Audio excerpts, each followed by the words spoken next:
Para hablar del voto electrónico hemos invitado al licenciado Ricardo Cohen. Ricardo, bueno, ya lo saludamos, el Sí, rector le saluda nuevamente. Bueno, el voto electrónico es importante, es bueno, es malo, hay muchas críticas, hay otros que lo apoyan. ¿Cuál es la realidad? Usted como vedor de muchas elecciones ya a través de la OEA. Mira, yo participé del primer voto electrónico de Venezuela en el año 98 con la elección de Chávez, en donde la máquina era muy rudimentaria y donde no tarjaba, donde no marcaba el voto en blanco, por ejemplo. ¿Ah, sí? Que votaba en blanco era voto anulado, porque no leía el voto en blanco. Claro. Eran votos positivos o negativos, pero el voto en blanco era anulado. Primera falla que tenía ese sistema. Dominic Bolton, que es un comunicador importante, dice algo que para mí es fundamental antes de entrar a analizar el voto electrónico, y es que dice que la tecnología no suplanta a la cultura. Mejor dicho, lo que la cultura no soluciona, la tecnología no lo hace. ¿Qué significa? Si el voto electrónico fue pensado para solucionar problemas que están vinculados con el fraude, es absolutamente negativo, eso no es así. Yo he pasado de una adhesión total, absoluta al voto electrónico a un rechazo al voto electrónico después de 30 y pico de misiones de observación electoral. Y los informes que tiene la OEA para adentro, en las misiones, siempre fueron negativos los informes de los votos del voto electrónico. Un solo ejemplo, en la elección del año 2006, una de tantas elecciones en Venezuela, técnicos de la OEA me dicen, cuando yo le pregunto si el sistema era seguro, porque los técnicos auditan el software, por lo general de escrutinio, y me comentan en ese momento que del 30% de lo que habían analizado, había 19 alternativas de penetración del software. Ya sea de Caracas, de Shanghái, de Tucumán, de cualquier lado. Es decir, que de cualquier lugar podían ingresar y cambiar los resultados. Absolutamente poroso, podía hacerlo. Y tan es así que en esa elección del año 2006 existió una vinculación entre el votante y el voto. O sea que se anuló la secretud del mismo. Sí. Quedaron marcadas 40.000 personas que votaron en contra de Chávez. Quedaron marcadas. Sí, claro.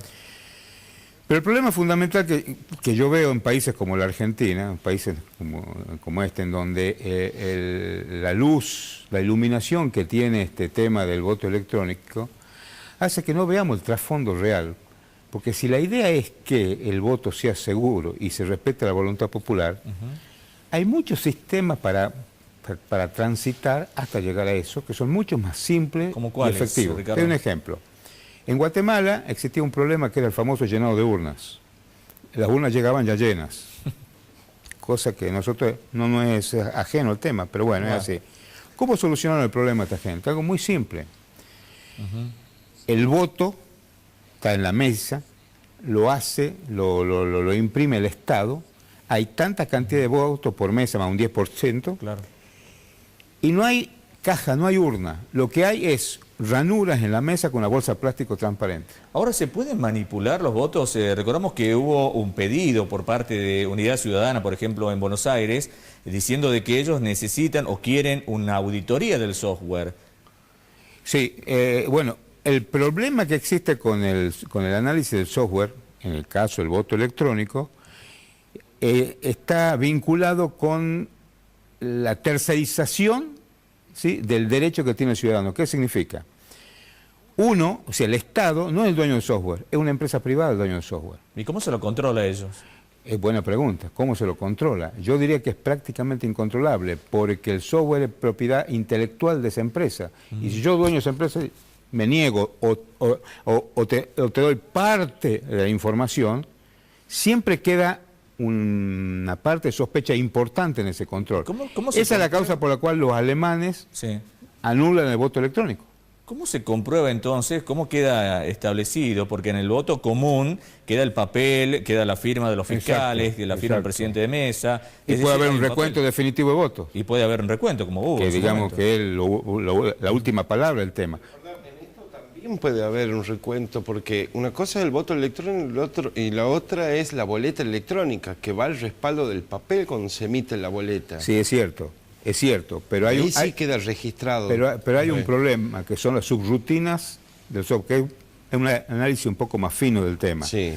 en donde puede aparecer una cosa, pero en el control y en la suma aparece otra. Y hay derivaciones. Es realmente entrar en un laberinto inexpugnable.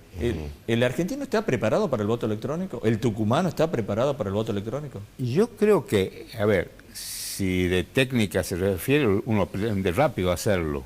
Ahora, culturalmente creo que no estamos preparados. La tendencia mundial es no al voto electrónico. No al voto electrónico. Hay países, como por ejemplo Holanda, que empezó el voto electrónico en el año 65. En el año 2002 volvió al papel.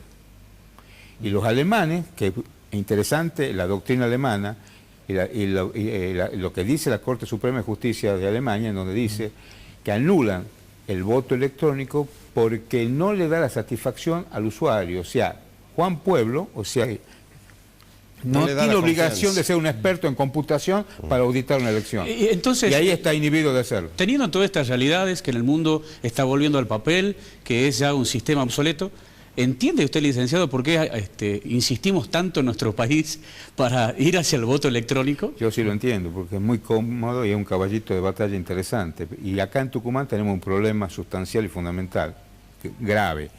En la Constitución marca que tiene que ser voto electrónico.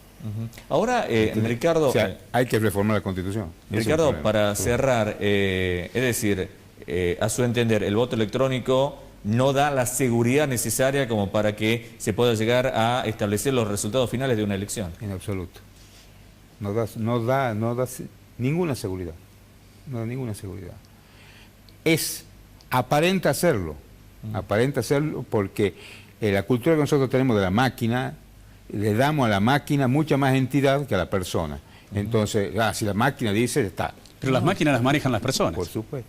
El software lo arman algunas personas también. Por supuesto. Por eso digo que no estamos preparados con nosotros para el voto electrónico. Y países en que estaban preparados teóricamente, volvieron de nuevo al papel.